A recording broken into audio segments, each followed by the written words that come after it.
Assalamualaikum warahmatullahi wabarakatuh. Semangat pagi semua. Bertemu lagi dengan saya Zara Zahra Nasa. Pada video kali ini saya dan kawan-kawan akan mempresentasikan mengenai analisis isu global proxy war dalam rangka memenuhi tugas Latsar CPNS 2021 Angkatan 14 Kelompok 4. Apa itu proxy war? Proxy war adalah sebuah konflik atau perang di mana pihak-pihak yang berkepentingan tidak ikut terlibat langsung saat konflik atau perang tersebut berlangsung.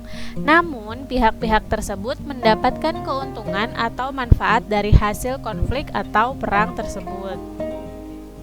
Sejarah proxy war di Indonesia sendiri sudah ada sejak zaman dahulu kala, tepatnya yaitu pada saat lepasnya Provinsi Timur Timur dari Indonesia melalui isu pelanggaran HAM yang dilakukan oleh TNI. Kemudian ada lagi isu pertentangan antara Sunni dan Syiah di Indonesia. Di Indonesia, konflik Sunni dan Syiah terjadi akibat kekeliruan masyarakat dalam menerima informasi. Ini dimulai pada saat masa Orde Baru. Isu kontemporer apa yang akan diangkat dalam presentasi kali ini? Kami akan mengangkat isu penyebaran berita hoaks yang memecah belah bangsa. Sebelumnya, kita pra-analisis isu dengan metode pentahelix. Isu kontemporer proxy war yang akan kita bahas di sini yaitu mengenai penyebaran berita hoaks yang memecah belah bangsa. Dari segi government, lambatnya umpan balik atas berita yang sudah tersebar dan masih lemahnya penegakan hukum terhadap penyebar berita hoaks. Dari segi akademik, kurangnya edukasi terhadap bahaya dari penyebaran berita hoaks yang salah satunya mampu memecah belah bangsa. Dari segi bisnis, pemanfaatan penyebaran berita hoaks sebagai alat untuk kepentingan pribadi dalam meraup keuntungan serta dapat menjatuhkan saingan dalam bisnis. Kemudian pada komunitas, isunya adalah mudah percaya atau masyarakat mudah percaya terhadap berita tanpa melakukan pengecekan dan ikut serta dalam menyebarkan berita hoaks tersebut. Kemudian isu dari segi media adalah menyebarkan berita dengan judul atau topik yang kontroversial sehingga menarik untuk dibaca. Selanjutnya, saya Septiani Herunisa akan menjelaskan mengenai analisis deskripsi isu menggunakan metode APKL. Metode APKL merupakan analisis untuk melihat pemenuhan syarat suatu isu berdasarkan 4 kategori, yaitu aktual, problematik, kehalayakan, dan layak. Berdasarkan analisis sebelumnya, telah didapatkan 5 deskripsi isu. Yang pertama, lambatnya umpan balik atas berita yang sudah tersebar dan masih lemahnya penegakan hukum terhadap penyebar berita hoaks. Deskripsi isu ini memenuhi syarat aktual, problematik, kehalayakan, dan layak. Deskripsi isu yang kedua, kurangnya edukasi terhadap bahaya dari penyebaran berita hoaks yang salah satunya mampu memecah belah bangsa. Deskripsi isu ini juga memenuhi keempat syarat metode APKL. Yang ketiga, pemanfaatan penyebaran berita hoaks sebagai alat untuk kepentingan pribadi dalam meraup keuntungan serta dapat menjatuhkan saingan dalam bisnis. Deskripsi isu ini memenuhi syarat aktual, problematik, dan kehalayakan namun tidak memenuhi syarat layak karena tidak sesuai dengan relevansi dengan tugas, hak, wewenang, dan tanggung jawab kami sebagai ASN. Yang keempat, mudah percaya terhadap berita tanpa melakukan pengecekan dan ikut serta dalam menyebarkan. Deskripsi isu ini memenuhi keempat syarat metode APKL. Selanjutnya, yang terakhir, menyebarkan berita dengan judul atau topik yang kontroversial sehingga menarik untuk dibaca. Deskripsi isu ini memenuhi syarat aktual, problematik, dan kehalayakan namun tidak memenuhi syarat layak. Selanjutnya, analisis deskripsi isu dengan metode USG. USG merupakan kependekan dari urgensi, seriousness, growth yang merupakan salah satu alat untuk menyusun urutan prioritas isu yang harus diselesaikan. Cara menggunakan USG adalah dengan menentukan tingkat urgensi, keseriusan, dan perkembangan isu dengan menentukan skala sesuai dengan angka yang ada di bawah tabel di bawah. Isu yang memiliki total skor tertinggi merupakan isu prioritas. Pada tabel bisa dilihat untuk kriteria urgensi, deskripsi isu nomor 3 memiliki nilai paling tinggi yaitu 5, lalu deskripsi isu 1 mendapatkan nilai 4, dan deskripsi isu 2 mendapatkan nilai 3. Untuk kriteria seriousness, deskripsi isu nomor 3 juga memiliki nilai paling tinggi, lalu deskripsi isu pertama memiliki nilai 4, lalu deskripsi isu kedua memiliki nilai 3. Selanjutnya, untuk kriteria growth, deskripsi isu 3 juga memiliki nilai paling tinggi yaitu nilai 5.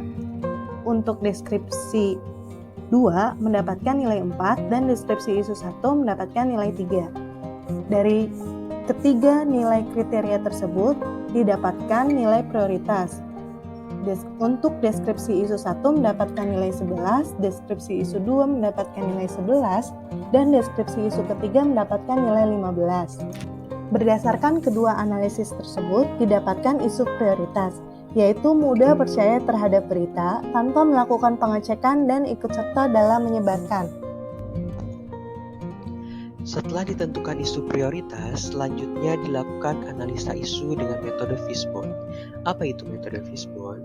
Metode Fishbone adalah analisis metode berupa diagram yang menekankan pada hubungan pola sebab akibat. Seperti yang terlihat pada layar, ada 4 sebab dan 1 akibat. 4 sebab tersebut yaitu regulasi belum jelas, lambat respon terhadap berita hoax, dan penegakan hukum masih rendah. Lalu masyarakatnya mudah percaya terhadap berita tanpa melakukan pengecekan ulang terhadap sumber yang jelas dan relevan. Dari segi media, kadang memberikan judul yang disajikan itu kontroversial. Lalu dari segi teknologi informasi, mudah, cepat, lalu juga jangkauannya luas. Dari 4 sebab-sebab tersebut menghasilkan satu isu atau satu akibat, yaitu mudah percaya terhadap berita tanpa melakukan pengecekan dan ikut serta menyebarkannya. Dari analisa Fishbone tersebut, selanjutnya dilakukan alternatif penyelesaian dengan SWOT. Alternatif penyelesaian ini didapat dari analisa metode Fishbone dan dihasilkan 3 alternatif penyelesaian. Yang pertama, penerapan regulasi yang jelas, pemberian umpan balik berita, lalu sosialisasi bahaya hoax. Adapun alternatif penyelesaian ini dilakukan analisa SWOT. Yang pertama, dengan adanya penerapan regulasi yang jelas, maka aturan menjadi sistematis, terukur, dan terarah. Adapun kelemahan dari penerapan regulasi yang jelas yaitu jangkauannya kadang tidak menyeluruh. Dan adapun opportunity-nya yaitu dengan adanya aturan maka adanya kekuatan hukum. Namun tak lain juga ada ancaman dari penerapan regulasi ini yaitu sering disalahgunakan oleh oknum yang tidak bertanggung jawab. Alternatif yang kedua yaitu pemberian umpan balik. Dengan adanya pemberian umpan balik maka berita dengan cepat dapat terselesaikan. Namun ada kelemahannya nih, yaitu jumlah berita hoax yaitu makin banyak. Lalu ada opportunity-nya yaitu peluangnya itu dengan adanya pemberian umpan balik maka akses teknologi juga makin cepat, mudah, jangkauannya makin luas. Namun ada ancaman dari pemberian umpan balik ini yaitu pemberitaan media yang semakin masif, terutama untuk media sosial. Yang ketiga ada sosialisasi bahaya hoax. Nah, sosialisasi bahaya hoax ini memiliki kekuatan yaitu langsung ke masyarakat sehingga masyarakat langsung paham. Lalu yang kedua, adapun kelemahannya. Kelemahannya itu kalau sosialisasi bahaya hoax itu membutuhkan waktu yang lama dan harus kontinu. Setelah itu juga ada opportunity atau peluangnya itu pemanfaatan media sosial ini dapat digunakan sebagai bisnis atau informasinya itu makin cepat. Dan adapun ancaman dari sosialisasi bahaya ini yaitu kadang kurang pedulinya masyarakat terhadap sosialisasi bahaya hoax, jadi acuh. Nah, dari 3 alternatif ini yang paling memungkinkan untuk kita ambil dan sesuai dengan wewenang kita sebagai ASN yaitu sosialisasi bahaya hoax. Simpulan dari paparan tersebut dapat dilihat pada layar. Intinya itu, isu prioritas yang diambil itu yaitu mudah percaya terhadap berita tanpa melakukan pengecekan dan ikut serta dalam penyebaran. Dan alternatif penyelesaiannya itu dengan cara penerapan regulasi yang jelas, pemberian umpan balik, serta sosialisasi bahaya hoax. Demikian, kami mohon maaf apabila ada kesalahan maupun kekurangan.